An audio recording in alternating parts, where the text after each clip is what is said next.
The elders of Oduma always said a mango tree can remember pain. Perhaps that was why the one behind Chief Nwoke's compound never stopped bearing fruit, no matter how much blood had touched its roots. Before she became a whisper, Madame Ogana was a quiet wife. She poured water for visitors, greeted everyone with a bow, and endured every insult her husband threw like hot coal.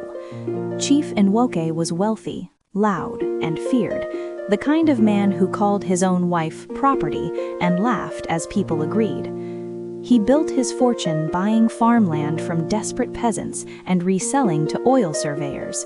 They praised his brilliance, but nobody asked how many curses trailed behind each handshake. When Ogana fell sick, the sickness was not natural. It was the type that begins with dizziness and ends with teeth marks on the tongue. Her screams at night were so terrible that women clutched their rosaries, and yet her husband, the great chief, slept without turning. She died before the next market day.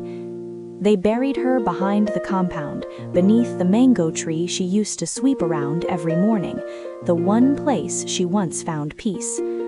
The funeral was loud, but the grief was shallow. Women cried for 2 hours and switched to gossip once the rice was served. Chief Nwoke smiled, relieved. A new widow, young and ambitious, was already waiting in a church choir somewhere, scented and ready to be married. By the next rainy season, his life had begun to rot from the inside. It started with harvest. The yam barn collapsed mysteriously.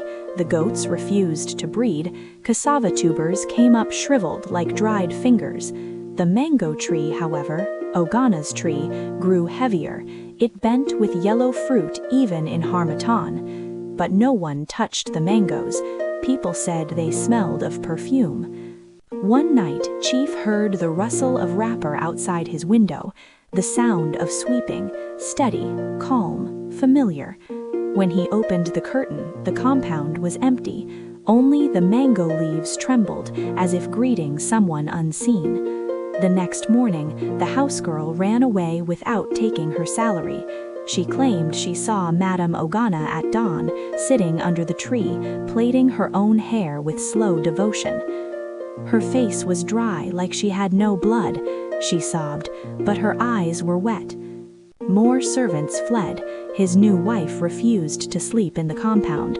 People whispered that at night the sound of coughing echoed near the mango tree, the same coughing Ogana battled before death. When Chief